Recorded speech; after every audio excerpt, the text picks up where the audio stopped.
and today starts our second longest ever trip as a 767 pilot, doing a 10-day trip, what I call a South American tour.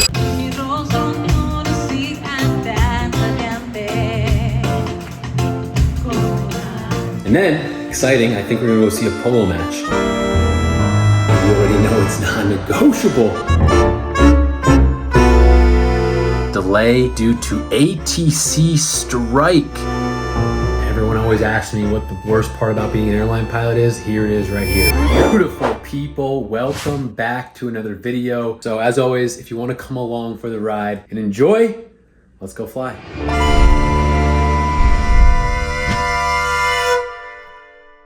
For those new here, my name is Pete. Some call me Pilot Pete. I'm a Boeing 767 airline pilot, and today starts our second longest ever trip as a 767 pilot, doing a 10-day trip, what I call a South American tour. We are starting the trip in Miami. We got layovers in Buenos Aires, layover in Santiago, Chile, and then layover in Quito, Ecuador before the trip ends in Miami. So a long trip. This will probably be broken up into a couple of parts since I have long layovers in each. I cannot wait. So here's a breakdown of the airline pilot schedule I'm about to embark on. Today is November the 20th. The trip starts with a deadhead down from my base in Memphis to Miami, Florida. So about to call an Uber and get to the airport. Luckily for me, the company pays for that transportation and the confirmed flight down to Miami. Tomorrow, early morning wake up, we got an 8.5-hour flight from Miami down to EZE, Buenos Aires, Argentina, followed by a 74-hour layover. Now I just want to break down kind of why this is unique. If you fly for a passenger carrier, you're never, when I say never, never say never, but very, very rarely, if ever, are you having more than a 24 or at most like a 36 to 40-hour layover in that city. Basically how it works for most passenger carriers. A lot of my friends fly for them. I used to fly for one of the major ones as well. Is an example is if you're flying a 767, you take off out of New York JFK, you land in Paris around usually like 9 a.m. because you fly the red eye, and then your flight departs the next day at like 11 a.m. So you have just about 26, 27 hours. That's normally how a wide body pilot schedule works. Even if you're doing a longer flight, say from New York down to Cape Town, South Africa on the 777, well, you'd land and then you'd have about 28 to 36 hours and fly back. The unique part about my airline and my schedule is we don't have to return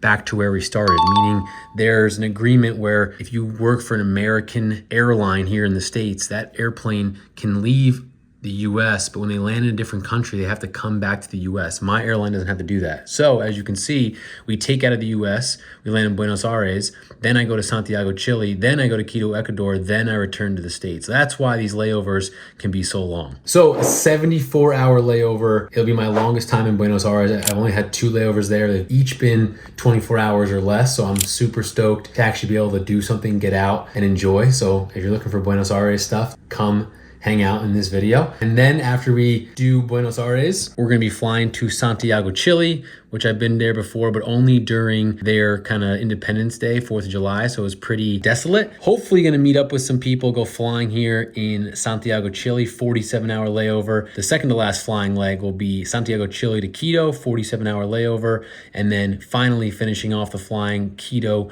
to Miami, short layover, because it ends with a back-end deadhead on Sunday back to our base in Memphis. That should say MEM. Total flying hours, so the amount of time I'll actually be flying the airplane, 20.14, but it pays 64 hours. So I'm getting asked a lot, hey, do pilots only get paid to fly? The answer is yes, but with deadhead pay, with international override, with minimum day guarantees, aka how long these layovers are, we're not going to not get paid to be laying over in EZE. Trust me, I wouldn't be doing this trip if I was not getting paid. So overall, 20 hours of block or flying hours and pay 64 hours. So there's your answer to how come the pay and the block doesn't always match up. This is the reason. And to be honest with you, most airline pilots want to have the biggest delta on this as possible, meaning fly as little as possible, but make as much money as possible. That's kind of the name of the game in the airline world. So overall, a great trip. The cons to this trip, for me at least, if you check the date, that Thursday is the 27th November, Thanksgiving. So I'm gone over Thanksgiving. Everyone always asks me what the worst part about being an airline pilot is. Here it is right here. There's gonna be days that you're not gonna wanna work. I don't wanna work on Thanksgiving. I don't wanna be away from my family and friends on Thanksgiving. However, this is what I bid for. This is the trip that fit my other schedule for the other things I had to do this month. So this is just how it worked out. It's unfortunate, but again, it is what it is. Luckily for me, it's all about perspective. I know that I'm gonna enjoy myself. I'm blessed to be able to do what I get to do, to be in these cool, unique places. So as much as I'll miss my family and friends this upcoming Thanksgiving weekend, I'll be thankful that I have an awesome job that I really do love and I'm passionate about. So that'll hopefully hold back the tears those days and bring the smiles. So about to call the Uber, get this trip started. Next stop is Miami. Wave bye to SJ. See you in 10 days. Bye.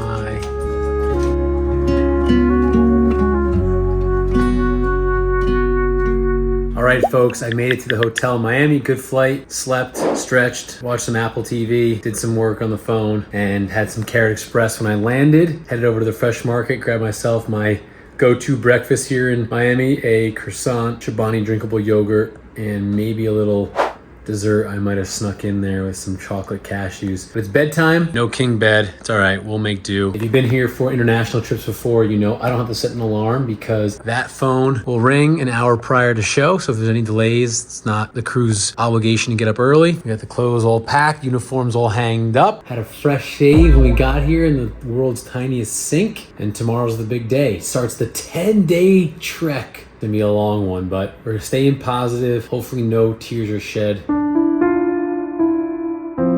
Let the journey begin.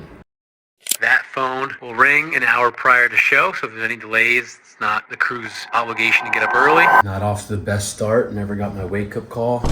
Not sure what happened, but just texted the crew, the captain and the RFO, being like, hey, did you guys get one? And they're like, yeah, we're on time. I'm like, well, I didn't get one. So instead of having my hour to get ready, scrambling, I'm trying to do as best I can to get there as quickly as I can to keep the operation on time. But I'm supposed to get an hour, didn't get my hour. Things happen, it is what it is. Not the best way to start it, but see you on the ramp in Miami.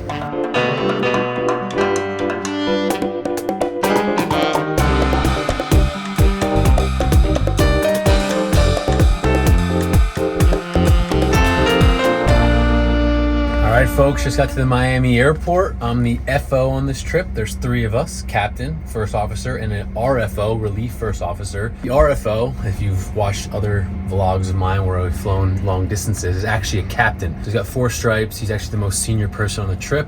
But again, like I've explained before, it goes senior because why not get paid to be an RFO and then deadhead back, collect the points, and basically be a passenger princess. So it went pretty senior. He's doing the walk around. He's also gonna pre-flight this bunk, but I wanted to show you guys before he gets up here. And this is what we got. We got sleeping kits, 2 bunks.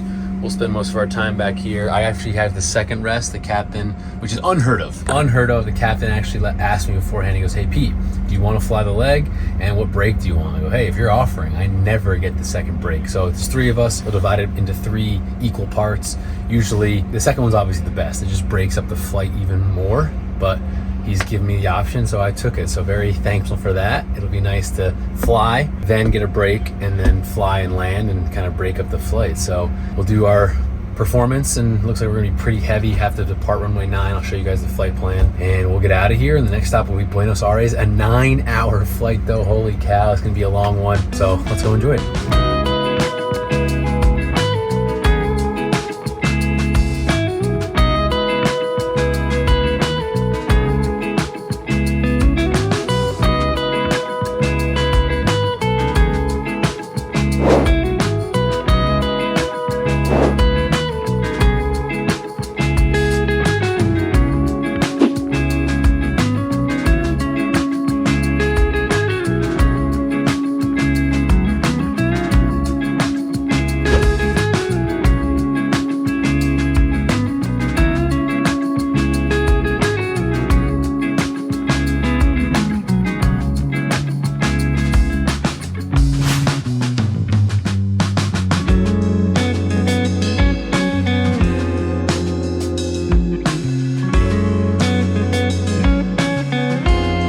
Well, hello there, friends. I'm officially on break.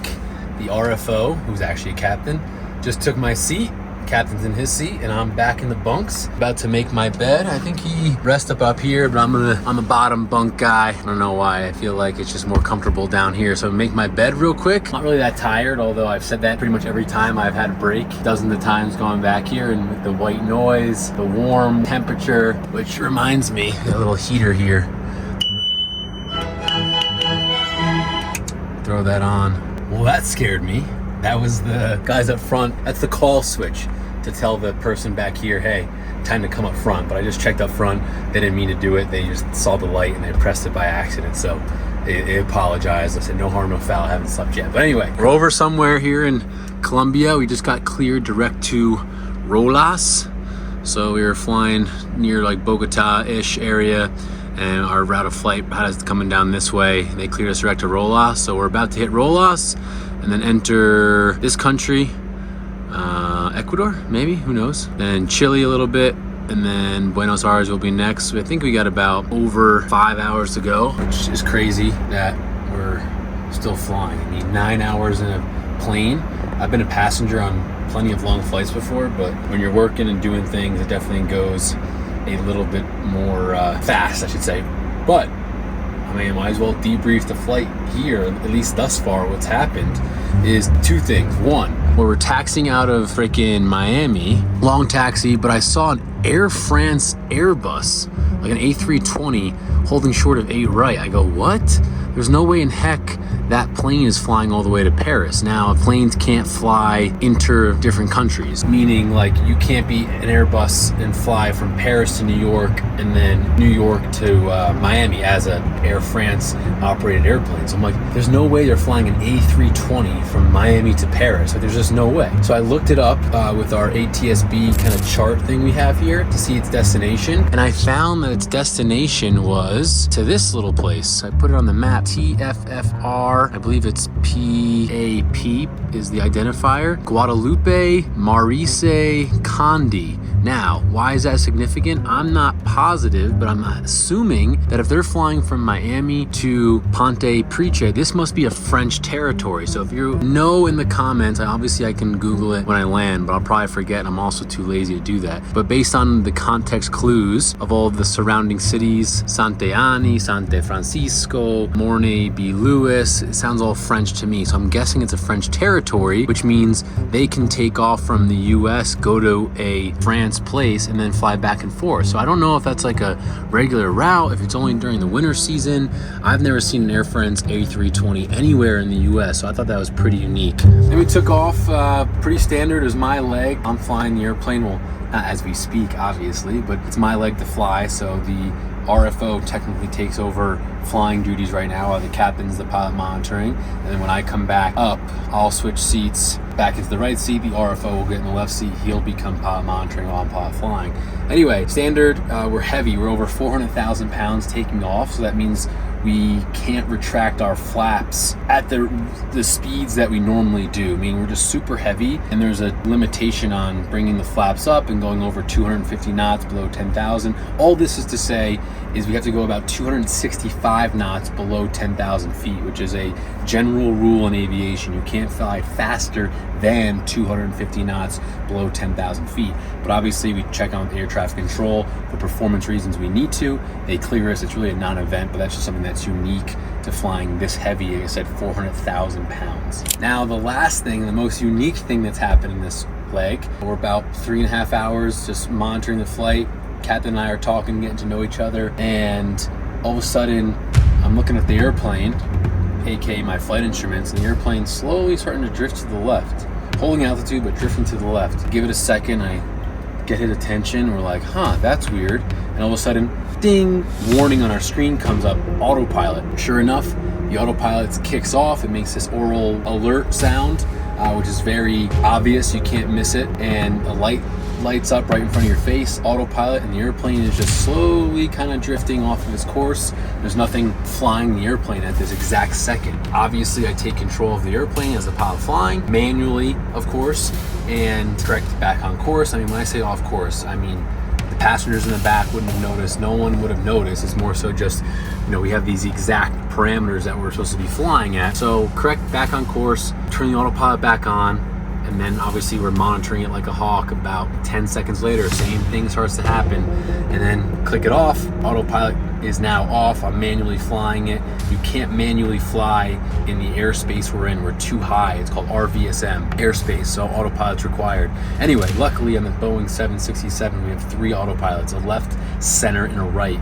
So I had used the right twice. It failed, went over to the center, and fingers crossed for the last hour or so, it's been working just fine. But we wrote it up. It's part of our procedures. The pilots write up any maintenance discrepancies, and they'll have a look at that when we land in Buenos Aires. So it's not unsafe. We just looked at each other and said, hey, this would be a total bummer if all 3 of them failed and we have to hand fly the airplane all the way to frickin' Buenos Aires for the next 6.5 hours. So fingers crossed, and the center's working right now. And yeah, I guess they'll figure out the problem when we land.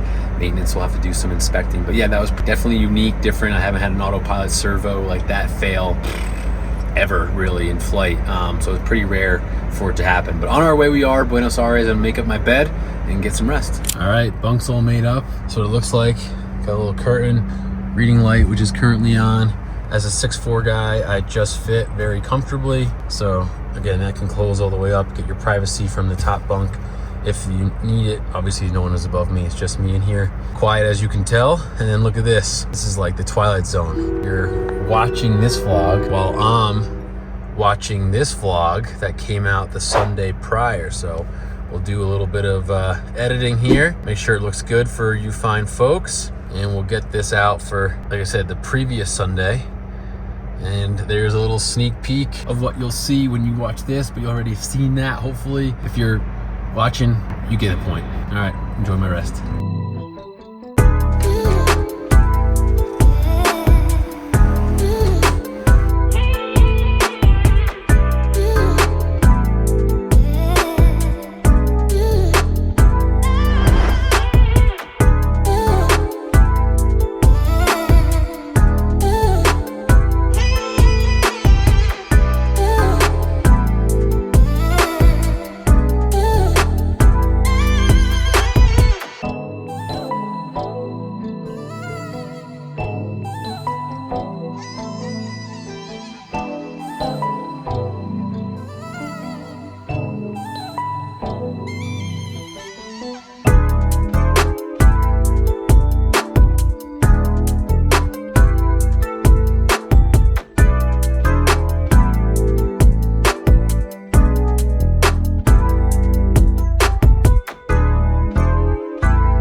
Hola, ¿cómo estás? From Buenos Aires, Argentina. Landed, good flight, long flight. That break number 2 though, that is the chef's kiss. Now I know why the captains always want the second break, because you take off, you fly, you get to cruise, a little bit of flight goes by, then it's your turn to nap, you eat a little food, and then you're about to descend and land in Buenos Aires. So I loved that flight. Great crew, great 2 captains, got here safely. The landing is my leg. The approach, the arrival lines up with the approach. Is a VFR day, light winds. Nice. 9.5 out of 10. It was a beauty. Nice and soft. The printout came out on the 767 landing debrief, said Pilot Pete, wow. Just freaking wow. No, it was nice. And like I said, great crew, like I already mentioned. Freaking took forever to get here though, like almost an hour in the car from the airport to downtown. Traffic Friday night. It is exactly 9 o'clock local time, which means it's 7 o'clock Eastern, because I believe we're 2 hours ahead of New York City. And I'm starving. Catering, I didn't show any of the catering, but it was awful. It was like just not good. Was able to eat some food to not starve, but I want some freaking Buenos Aires steak. So the 73-hour layover commences now. Mind-boggling. People ask me all the time, jobs and different companies and what you like and pros and cons. This is definitely a pro. You will not find a 72-hour layover at most airlines, especially in somewhere as cool as Buenos Aires. Yeah, super lucky, super fortunate. Friday night, and change out of the pilot uniform. Let the layover begin. Let's go enjoy Buenos Aires. So the place I'm heading to go eat dinner was recommended to me by the captain I flew with last time down here, because they're known for their steakhouses, luckily they eat dinner very, very late here. I mean, some of the reservations don't start till 8 p.m. and go till like 1 a.m. So hopefully this place is as good as they say. It's like number 3 on his list of top 3 steakhouses. It's closest to our hotel. Tomorrow, I'm planning on going with the captain I flew with on this trip to like his number 1 recommended spot. So steak for steak for steak all day here while we're in Buenos Aires. All right, we made the 20-minute walk to El Establo. I'm a little nervous because it says pizzeria restaurant, but he said it had good steak, so here goes nothing. All right, here it is. I couldn't resist the ribeye at El Establo. First steak of the trip. All right, just finished our steak dinner numero uno of the layover. 8 out of 10. It was good. It wasn't the best. Had a very cool waiter, nice waiter. And he pointed to a table. His amigo was eating there, and he's from Dallas, but he lives here now. So shout out to Hunter and Oscar. We exchanged WhatsApp numbers, and he said, I'll give you some recommendations for the weekend since you're here. So maybe I'll be eating at the best of the best places. So walking back to the hotel, exhausted. It's a long day, but I'm glad I'm walking a little bit, getting some movement. Being stuck in that tube for 9 hours, and I do feel a little run down. I've been traveling my butt off between work, going to see my buddy compete in an Ironman. Go! Let's go! Crush it, baby. Let's go. Let's go, baby! Let's go, Joey! Freaking just, I've been non-stop this entire month. So I definitely need to get to bed and get some sleep. So I'll see you guys tomorrow. Buenos Aires, numero 1, full night in the books. Buenos tardes from Buenos Aires, Argentina. We slept in because we were pretty tired. Hola. Hola. ¿Cómo estás? Bien. Bien, bien.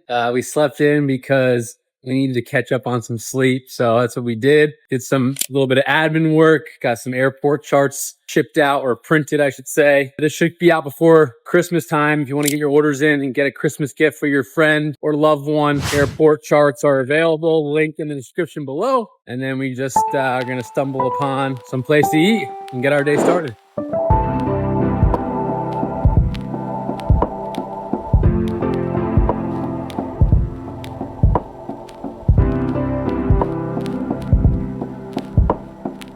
No matter where I am, folks, I told you I always find the Washington Monument. So it's no change of pace here in Buenos Aires. The RSU blows. All right, folks, it's that time again. You already know it's non-negotiable. Nice views, though, from the hotel top floor. And we're here in the gym getting our workout in of the day. Late start to the day, beautiful day outside. So walked around a little bit, saw some new things.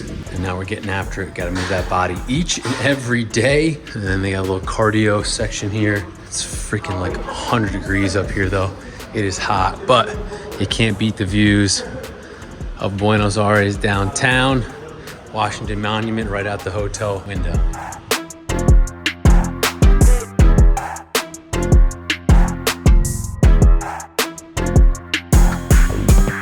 All right, gym workout done.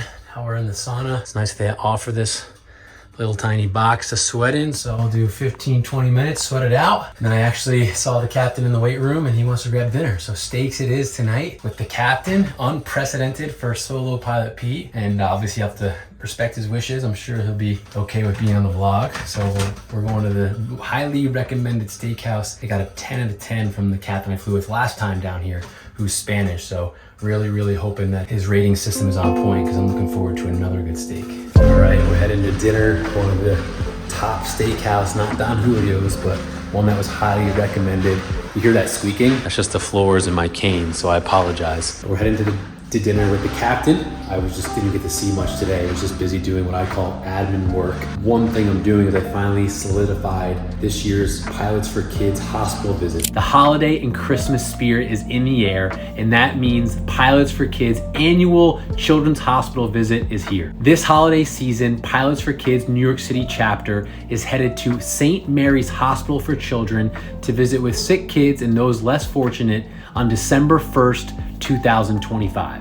If you're a pilot of any level and you'd like to come with me along with other pilots to volunteer your time at St. Mary's Hospital for Children in New York and give back your time to these amazing kids, I promise you it'll be one of the best and most memorable days of your year. Getting enough volunteers is never an easy task, so if you or anyone you know is a pilot and wants to join, please message, email me, and we'll get you on the list and you'll come enjoy the great day at St. Mary's. Lastly, myself, along with the entire Pilots for Kids organization, is looking for monetary donations to help with this year's Children's Hospital visit. There are 2 easy ways to donate.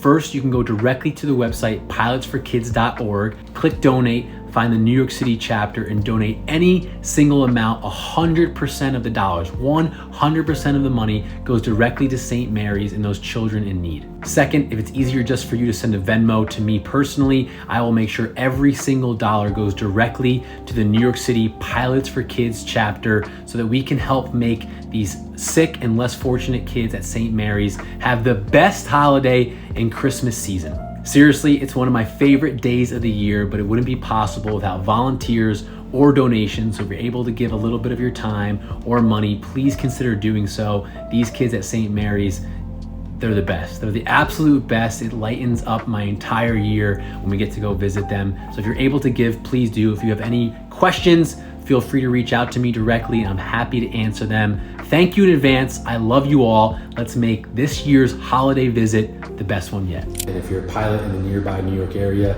or you just want to donate to a great cause and help the sick children in a nearby hospital in New York, every dollar counts. I really appreciate it. All right, we made it to our steak restaurant, La Bria, reservation for 2. Time to go eat some steak. We just got the main course. I went with the, what I thought was a ribeye, but it looks more like a filet mignon. We got the papa fritas. And Captain Don here, what'd you go with? Chorizo. A chorizo steak. I'm not gonna lie, yours looks a lot better than mine, but we're gonna dig in. Bon appetit. Let's enjoy. All right, we finished steak number 1. Honestly, wasn't that filling. It was good. And Captain Don's looked so good, I had to get my own one. So here we are, the beef de chorizo. Now this is a dessert if I ever seen one myself. I told myself no dessert because I'm not doing that much cardio with the bum knee. But if I pass something that looks good, I mean, on the walk home, didn't want to do it, but gelato it is. Sonia, when you watch this, it wasn't my fault. Captain Don made me get it. He said I had to get the ice cream to end the night, so here we are. Buenos Dias, beautiful people, from day 3 in Buenos Aires, Argentina. And it's Sunday for me, so that means we're heading to church, attend Catholic Mass every Sunday. So luckily for me, there's usually a church every part of the world, in every country, every city, and I think I found an English one actually. So it said 10 a.m. Mass is hosted in English, so we're gonna check out Madre Admirably. So Mother I Admire, I guess. So let's go to church and start our day.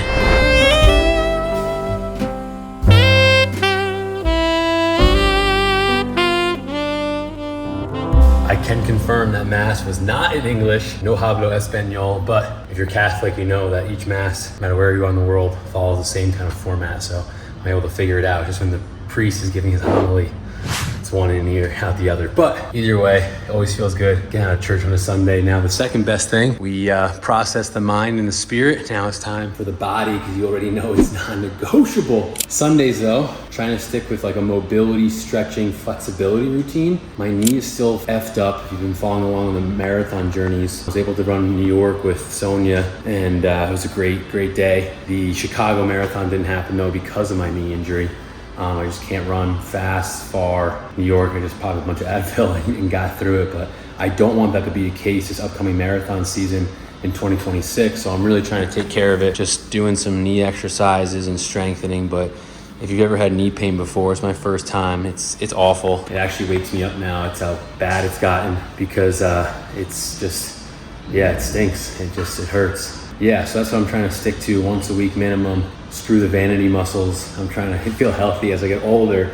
I never stretched or really worried about any of these kind of exercises, so I definitely know it's kind of been creeping up on me. So if you're young out there and you're listening to this, I used to never stretch or do anything and be like, oh, those are just for old people. One day you're gonna get old, and one day you're gonna wanna stretch and wish you did. So start doing it now if you haven't already. And then, exciting, I think we're gonna go see a polo match. I found out that there was a polo horse clicking the balls and the racket. I've never seen polo in my life. So when in Buenos Aires, go check it out. Muchas gracias. Bye. All right, so we just took an Uber to the polo match. The problem is, couldn't get tickets because my credit card isn't working in Argentinian dollars. So we're auto bowling to go get some food. So I had a little puppy. Hola. And I heard this place got some good burgers. So we're gonna eat and then hopefully go to the stadium and try to figure out how to get tickets. But right now it's not looking good. All right, we came to Hamburguesas Kiddos in Buenos Aires. Pretty much like a smash burger. It ain't no Shake Shack, it ain't no In-N-Out, but it's hitting the spot. Double cheeseburger, dos. Good hangout vibes too.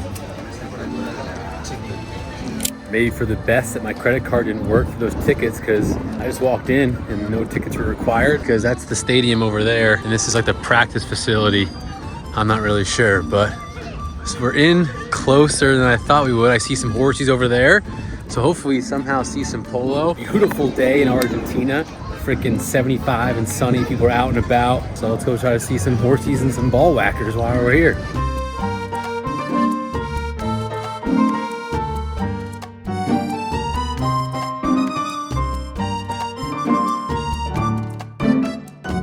So I figured out all of the area around the polo match is free. There's shops and bars and restaurants and stuff. Got a Christmas tree up over there, but to get onto the seats to really see the match is where the tickets are. Unfortunately, I don't think I'm gonna be able to see much, but you can kind of hang out on the sides and see a little bit there. So we'll see some ball whacking for sure. We just won't get bougie seats like the bougie polo watchers. But this is really cool. It's really a lot more upscale than I thought. I was thinking it's gonna be more like a racetrack back in New York and Long Island. This is definitely more like clubs and bars and high-end fancy drinks and people dressed in nice gear. So it's a pretty cool scene.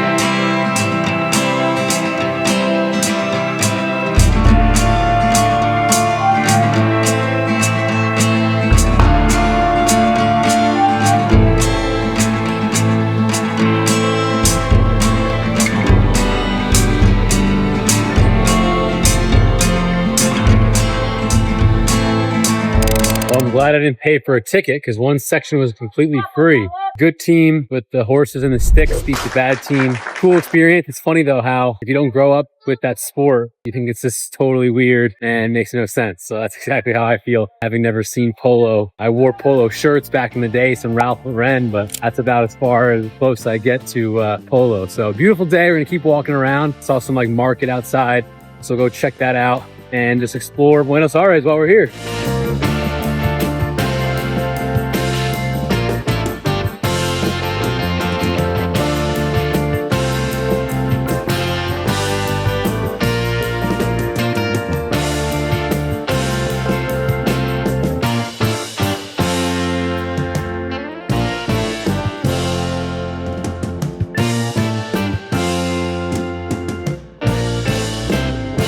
I checked my maps and I found that I wasn't too far from the famous Don Julio steakhouse, which I've had 2 times ago when I was here, and it was still the best steak I've had in Buenos Aires, Argentina. So can't get a reservation. They open up at 7 p.m. There it is. I'm hoping to get online and try to get a seat. I invited the captain and the line check airman who we'll have for the flight tomorrow night. We're gonna see how this works. I don't know if it's like New York where if you get here early enough you're good, or if they're not gonna sit us. So we'll figure it out and see if they can get some yummy steak.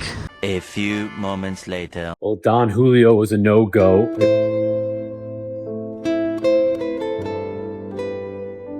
Earliest time they would say that you'd be allowed to eat there was 11:45 p.m. tonight. Obviously, it wasn't gonna wait around for that. So we're on the hunt now for a new place to go eat. Looks like a lot of steakhouses. So hopefully we can find one, enjoy some dinner. I saw a block that had a good amount of restaurants on it, so I'm just gonna walk, stumble upon something. And oh, by the way, you think I'm wearing the same shirt like over and over and over again?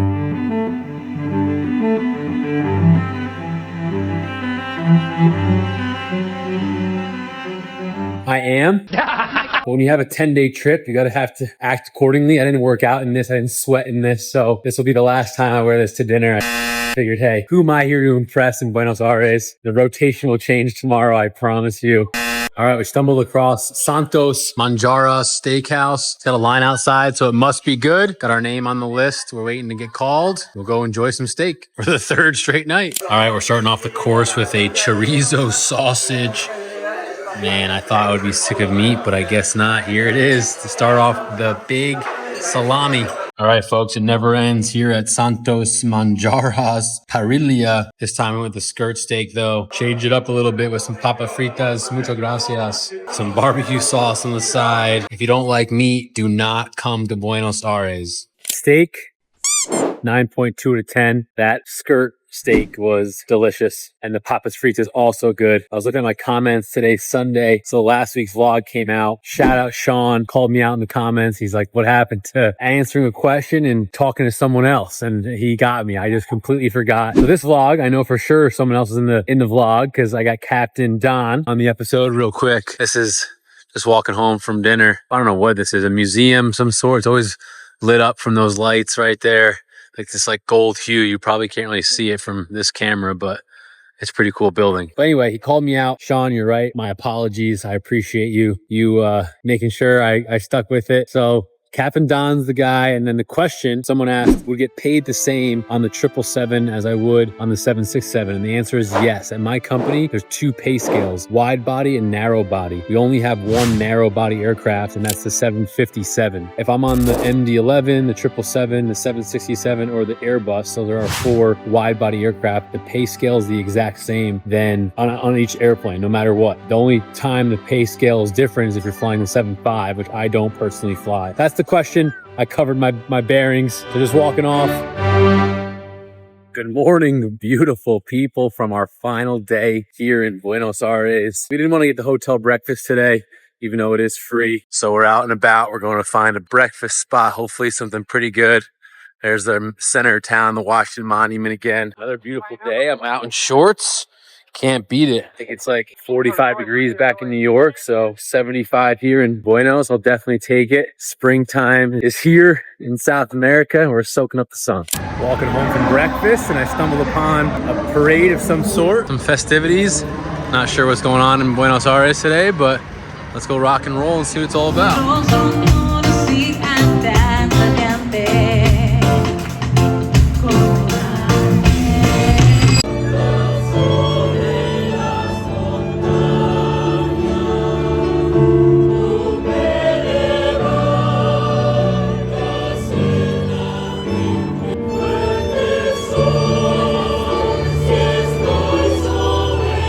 Funny, whenever I get lost in the city, walking around, trying to find my hotel or find someone I know, I just look for the Washington Monument, and then I just walk towards that, and from there, I catch my surroundings. So heading back to the hotel, get a workout in, enjoy our last full day. Gonna be sad to leave the beautiful Buenos Aires city, which I just realized, because I'm the smartest man alive, means good air. Buenos, good. Aires, air. Good air. Just to get ready to go head to the gym in the hotel for our non-negotiable workout of the day. I got an app notification and a text from the captain I'm gonna be flying with. I don't know, folks, I might be stuck here longer than I thought. And why is that, you ask? Well, we just got a delay for our flight. We were supposed to leave tonight. I think it was like 10:30 or 11:30 p.m. local time departure. EZE's Buenos Aires, Argentina. Delay due to ATC strike. I know as much as probably you do, if not more, if you Google it, because I'm not going to even look it up. But I guess there's an ATC strike going on, which means planes can't take off and land, ours being one of them. So they pushed our departure back to tomorrow at 6 a.m., but it's still kind of pending because they don't know when the strike is going to release.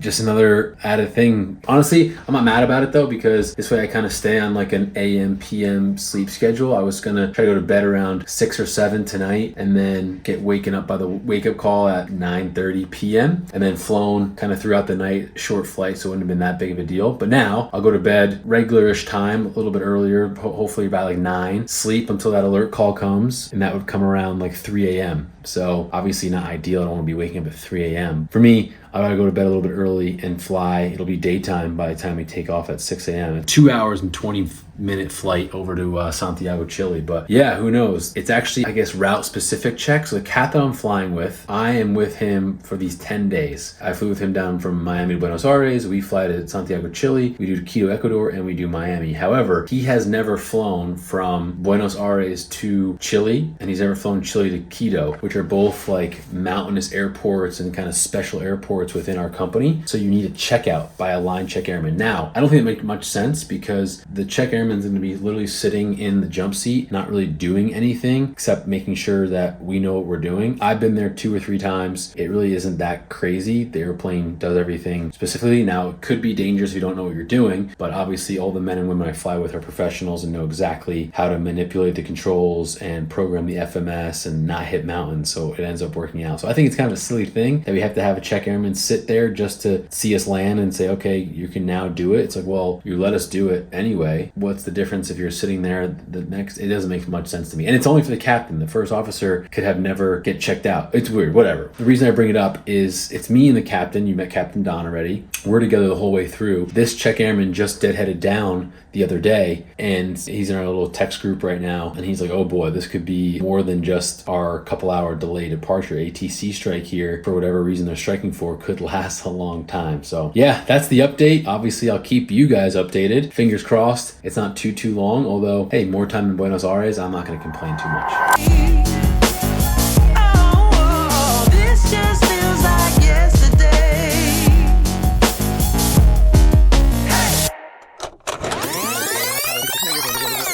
If you think I'm wearing the same shirt like over and over and over again, this will be the last time I wear this to dinner. I figured, hey, I am still wearing the same shirt. I told you last night was the last one, but I realized I packed 3 like going out shirts and I'm here for 10 days. That means 3 nights minimum I have to wear a shirt. So I promise you it doesn't smell too bad. Last one though tonight. Last one tonight.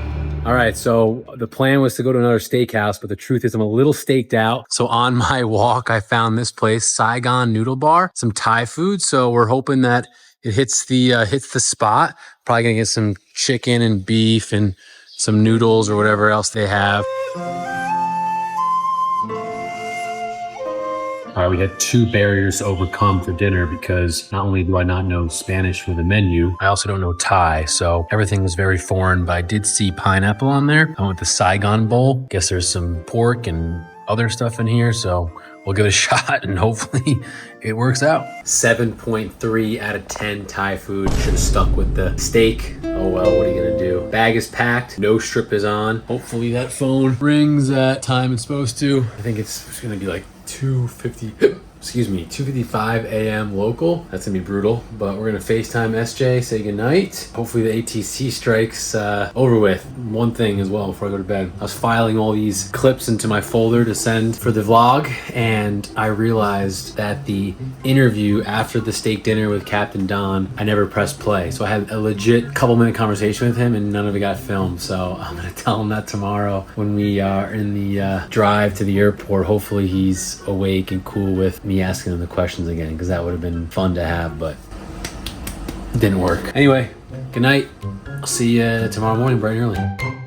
A very good early morning from the ramp here in Buenos Aires, Argentina. Early morning pickup, wake up call worked out. Drive here was quick. Cleared customs in Argentina. Went through security. Just pre-flighted the 767. And I have an update for you guys. So the strike is going on till 6 a.m. local, meaning air traffic control is non-existent. They won't even accept flight plans. So the handler here just told us that they can submit the flight plan at 6 a.m. That's in about 40 minutes from now. Once they do submit the paperwork, it usually takes about 30 to 40 up to an hour to like get the ball rolling. So they're saying we probably won't be able to depart till 7 a.m. local. So it might be an extra long day for us. We're not sure. We're able to go when we're ready. We'll be ready to go in 20 minutes from now, not even. But again, with the air traffic control strike, we're going to have to sit put. So hopefully I told the captain, let's speak a little bit of Espanol, get in front of the line. Hopefully they'll let us go. maybe one of the controllers is a Pilot P Fly subscriber and lets us get out of here quickly. So you got myself, the captain, it'll be his leg. He's actually getting checked out by the LCA, line check airman, sitting in the jump seat. And that's only because it's his first time flying this route. Since it's like a mountainous airport, we're flying over the Andes into Santiago, Chile, different airspace. They require kind of a familiarization, look-see, checkout. It's just something that our company does for safety. So got line check airman who's here just for this one leg, and it's about 2 hours and 30 minutes, and we're going for 34,000 feet. I think the flight plan said, taking tons of gas. So that's what they're filling us up with now, and we'll pre-flight the rest of the 7.6 and be on our way. Pretty cool early morning fog right there over the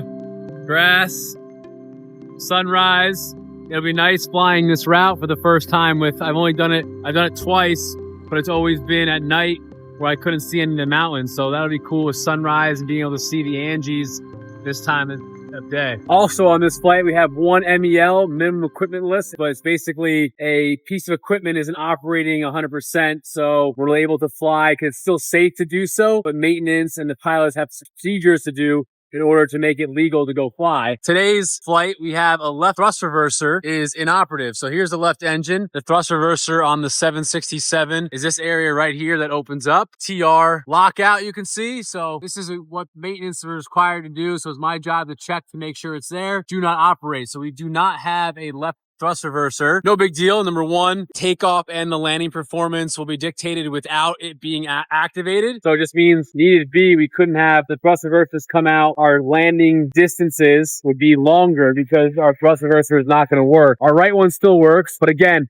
our performance data will dictate, hey, this is what you need to land without it. So again, not a safety concern because the runways are plenty long. And then same thing for takeoff. If we had to do an emergency abort, what would the distance be required to stop without having a thrust reverser? That's all calculated. But there it is. Our MEL is a thrust reverser and maintenance did their job. It's locked out and we're good to go. All right, we're all set to go. 2 hours and 20 minutes. Next stop, Santiago, Chile. Let's go.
Well, folks, that was no fun. It's currently 11 a.m. I've been up for way too many hours. I'm freaking exhausted. Finally in the hotel room, but I'm going to bed. So we're in Santiago safely, though. That's what matters. Finally, hello from Santiago, Chile. Man, the reason for my lack of sleep and why I was so tired, we were supposed to leave yesterday, last night, so I was kind of on that sleep schedule, and then when they changed our schedule because the ATC strike, just kind of got thrown around and tried to go to bed at like 7 p.m. but just tossed and turned. Probably got like 2 hours of sleep, and then the wake-up call came to fly here. But overall, everything went well. We had the check airman, myself, the captain. It was his leg. I was pilot monitoring. Pretty standard flight leaving Buenos Aires. The only thing that was different was they scheduled our departure for 6 a.m. Well, ATC strike didn't end till 6 a.m. So our flight plan got filed at 6. We were all ready to go by 6, but we didn't actually get a flight plan and be able to push till around like 6:30, 6:45. And then it was a quick 2-hour flight. You pretty much just fly the tip of South America here, from Buenos to Santiago. And the coolest part is I've done this flight 3 times now. It's always been at night crossing the Andes. Today was during the day. So as you get to see those mountains, I mean, it's surreal in person. Obviously the video's not going to do it justice, but these things are 25,000 feet plus. Some of them still have snow caps on them, as you could see, and the arrival brings you right through this little corridor so that you're not over the highest peak. So the arrival is this one right here. And you can see that the highest one on this chart is 22.7. So we flew in here. We actually got vectored off. There was a 777 coming in from Miami, I believe, that was arriving at the same time. So they had us vectored around, kind of flew up here, then back down, and then we flew the ILS approach into runway 17. And you can tell it's a no BS approach just based on all the mountains. So if you do have to go missed, you better make sure you're hitting these points and not going faster than what they tell you to do, because otherwise your turning radius might be a little bit too fast. So there it is right there. Max 220 knots during missed approach track. Landed, and then as a long taxi, we normally park right here, but there was a 777, company 777 in our way. So we had to go Alpha all the way to hotel, Papa, and then we parked over here, cleared customs, and checked into our hotel. So that was the flight. That ends this vlog, at least, because can't have it go too long. This will be out on Sunday. Thanksgiving will have passed, so happy Thanksgiving to everyone. I hope you enjoyed. I'm on currently day 5 now of this 10-day trip. About to get ready, go explore Santiago. Make sure you come back next week, because my Santiago vlog and my keto vlog will hopefully be even more fun and entertaining than Buenos Aires. So as always, hope you enjoyed. Thanks for coming along. Comments or questions, drop them below. Hit me up on Instagram with any questions, and love you all. Happy holidays. See ya.